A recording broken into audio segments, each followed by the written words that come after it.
샬롬. 말씀 묵상 관계하는 여러분을 주의 이름으로 축복합니다. 찬송가 405장 주의 친절한 팔의 안기세 함께 찬송하겠습니다.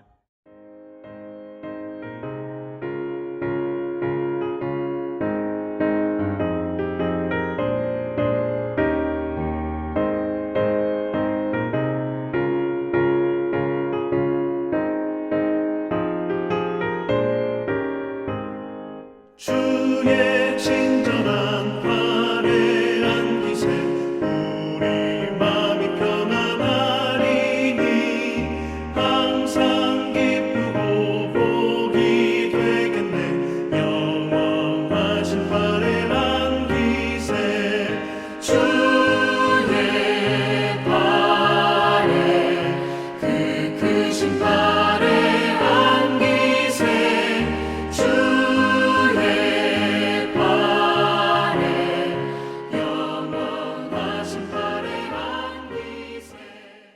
오늘 함께 나눌 말씀은 창세기 29장 1절로 20절 말씀입니다. 야곱이 길을 떠나 동방 사람의 땅에 이르러 본즉 들에 우물이 있고 그 곁에 양 세 떼가 누워 있으니 이는 목자들이 그 우물에서 양 떼에게 물을 먹임이라. 큰 돌로 우물 아귀를 덮었다가 모든 떼가 모이면 그들이 우물 아귀에서 돌을 옮기고 그 양 떼에게 물을 먹이고는 우물 아귀 그 자리에 다시 그 돌을 덮더라. 야곱이 그들에게 이르되 내 형제여 어디서 왔느냐? 하란에서 왔노라. 너희가 나홀의 손자 라반을 아느냐? 아노라. 그가 평안하냐? 평안하니라. 그의 딸 라헬이 지금 양을 몰고 오느니라. 해가 아직 높은즉 가축 모일 때가 아니니 양에게 물을 먹이고 가서 풀을 뜯게 하라. 우리가 그리하지 못하겠노라. 때가 다 모이고 목자들이 우물 아귀에서 돌을 옮겨야 우리가 양에게 물을 먹이느니라. 야곱이 그들과 말하는 동안에 라헬이 그의 아버지의 양과 함께 오니 그가 그의 양들을 치고 있었기 때문이더라. 야곱이 그의 외삼촌 라반의 딸 라헬과 그의 외삼촌의 양을 보고 나아가 우물 아귀에서 돌을 옮기고 외삼촌 라반의 양떼에게 물을 먹이고 그가 라헬에게 입맞추고 소리내어 울며 그에게 자기가 그의 아버지의 생질이요 리브가의 아들됨을 말하였더니 라헬이 달려가서 그 아버지에게 알림해 라반이 그의 생질 야곱의 소식을 듣고 달려와서 그를 영접하여 안고 입맞추며 자기 집으로 인도하여 드리니 야곱이 자기의 모든 일을 라반에게 말하매 라반이 이르되 너는 참으로 내 혈육이로다. 야곱이 한 달을 그와 함께 거주하더니 라반이 야곱에게 이르되 내가 비록 내 생질이나 어찌 그저 내 일을 하겠느냐? 내 품삯을 어떻게 할지 내게 말하라. 라반에게 두 딸이 있으니 언니의 이름은 레아요 아우의 이름은 라헬이라. 레아는 시력이 약하고 라헬은 곱고 아리따우니 야곱이 라헬을 더 사랑함으로 대답하되 내가 외삼촌의 작은 딸 라헬을 위하여 외삼촌에게 7년을 섬기리이다. 그를 내게 주는 것이 타인에게 주는 것보다 나으니 나와 함께 있으라. 야곱이 라헬을 위하여 7년 동안 라반을 섬겼으나 그를 사랑하는 까닭에 7년을 며칠같이 여겼더라. 저는 오늘 본문의 말씀을 가지고 도망자를 품으시는 하나님의 은혜라는 제목으로 말씀 나누겠습니다. 여러분, 밤새 평안하셨습니까? 요즘 어떻게 지내십니까? 잘 지내고 계십니까? 우리의 상황이 어떠하든지 간에 오늘 주실 은혜로 다시 새날을 맞이하는 우리에게 하나님은 말씀하십니다. 그리고 그 말씀을 적은 찬송이 방금 찬송이었죠. 주의 친절한 팔에 안기세. 그렇습니다. 주님은 오늘 이 새벽 실패하고 지친 우리의 삶을 있는 그대로 그 친절한 팔에 안아주십니다. 우리가 주님의 은혜를 구할 때에 그 품에 따뜻하게 안아주실 것입니다. 오늘 말씀이 그 약속이죠. 저는 고등학교 3학년 때 울산 현대자동차 3공장에 들어간 적이 있습니다. 저는 가난한 목회자의 가정이었습니다. 형의 학비와 그리고 경제적인 무게 그리고 스스로 선택한 길이었지만 쉽지 않았습니다. 고등학교 3학년 때죠. 아무것도 모르는 그때에 12시간의 노동을 하였습니다. 홈베어 벨트에서 익숙하지 않은 손으로 버티는 시간들. 어느 날 느린 저의 행동으로 인해서 다음 사람의 작업에 피해를 줬습니다. 혼날 줄 알았는데 그때 그 라인에 초장 아저씨가 제게 빵을 내밀면서 말했습니다. 쉬고 와. 빵 한 입을 무는 순간 눈물이 터졌습니다. 하나님 도와주세요. 저 돈 벌어야 해요. 우리 집이 가난해요. 마음의 아픔을 숨기지 않고 하나님 앞에 구한 그 기도가 응답되었습니다. 놀라운 은혜로 일이 점점 더 적응이 되었고 그 공장이 운물가가 되었습니다. 아저씨들이 하나둘씩 다가와서 죽음에 대한 두려움, 삶의 무게의 두려움, 가정의 불화들을 털어놓았습니다. 돈 벌러 나간 18살 소년이 영혼의 피난처가 되었습니다. 어떻게 그 일이 일어날까요? 오늘 야곱도 똑같은 경험을 하게 되죠. 도망자 야곱이 광야 끝 우물가에서 하나님의 손을 만납니다. 하나님은 실패하여도 도망하는 우리에게 어떻게 품으십니까? 첫째로 하나님은 앞서 행하는 섭리로 우리를 품으십니다. 1절 말씀에 보니까 베델에서 하나님을 만난 야곱이 발을 뗍니다. 광야의 길이고 낯선 길입니다.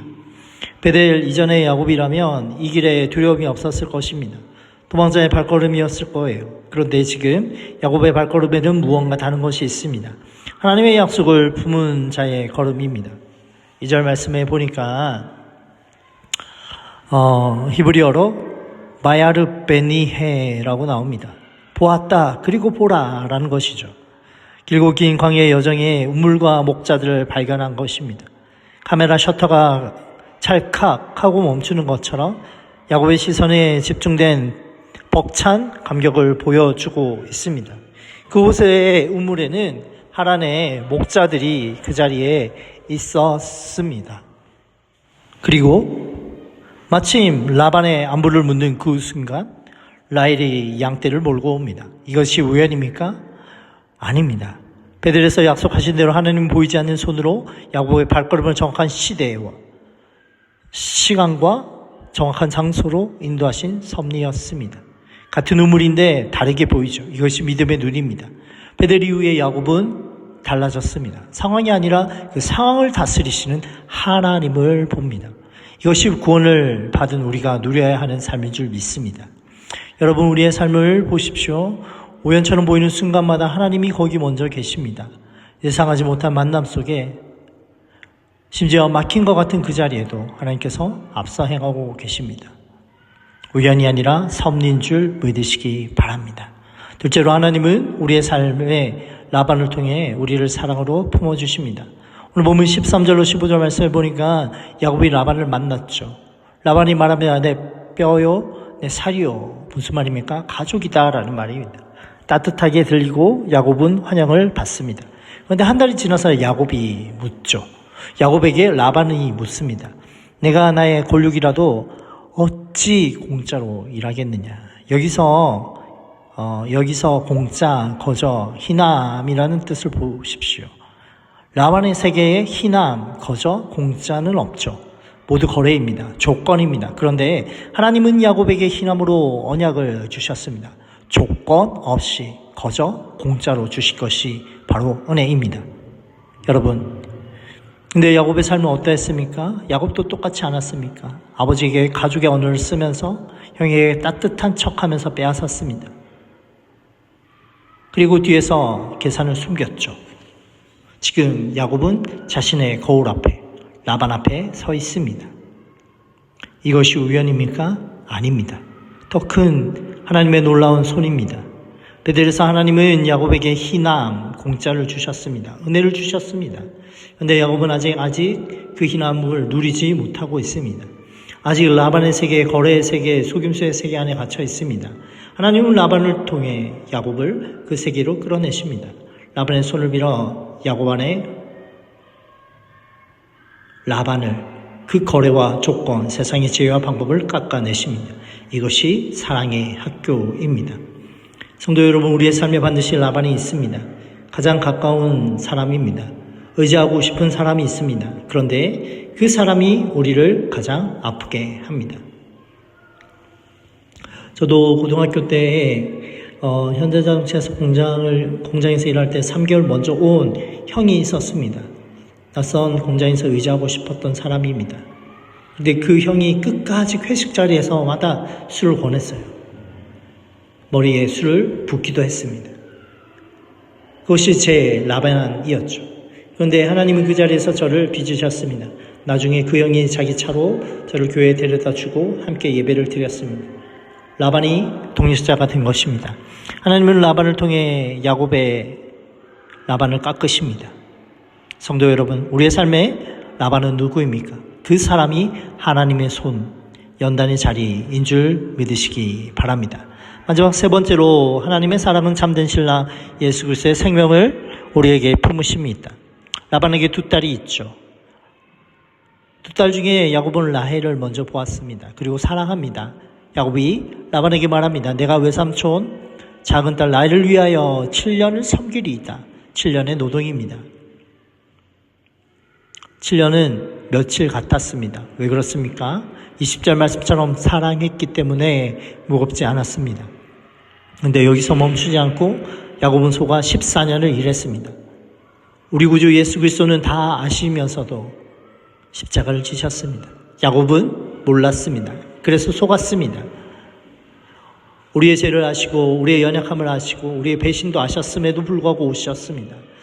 빌보서 2장 6절에서 8절 말씀처럼 자신을 비워서 종의 형체를 가지고 죽기까지 복종하여 십자가에 죽으셨습니다. 이것이 오늘 본문에서 말하는 아하바, 깊은 사랑, 헌신적인 사랑입니다. 감정이 아니라 존재를 알면서 선택하는 사랑인 것이죠. 이전에 원수되었던 우리를 용서하시는 십자가의 아하바요, 뜻대로 살지 못하는 연약함을 가진 우리를 품으시는 아하바입니다. 성도 여러분, 우리는 이 사랑을 받은 신부입니다. 자격이 없지만 예수 그리스도의 생명으로 사셨음을 기억하시기 바랍니다. 그 사랑에서 우리는 끊어지지 못합니다. 그러므로 오늘 하루 살아가면서 도망자와 같은 우리의 삶 가운데에 하나님께서 베푸신 그 친절한 팔에 안기어 우리의 삶을 주님께 맡겨드리는 저 여러분의 삶이 되시길 주님의 이름으로 축복합니다. 기도하겠습니다. 피난처 되신 하나님 아버지, 우리가 새벽 날개 치며 바다 끝에 가도 거기서 주의 손이 우리의 사랑으로 붙으심을 감사합니다. 도망자고 패배자이지만 그 모든 죄의 멍에를 벗겨주시고 십자가를 대신 지신 주님을 찬양합니다. 그 사랑을 입어 오늘 주의 친절한 팔에 안기는 우리의 삶이 되게 하여 주옵소서. 감사합니다. 예수님의 이름으로 기도합니다. 아멘.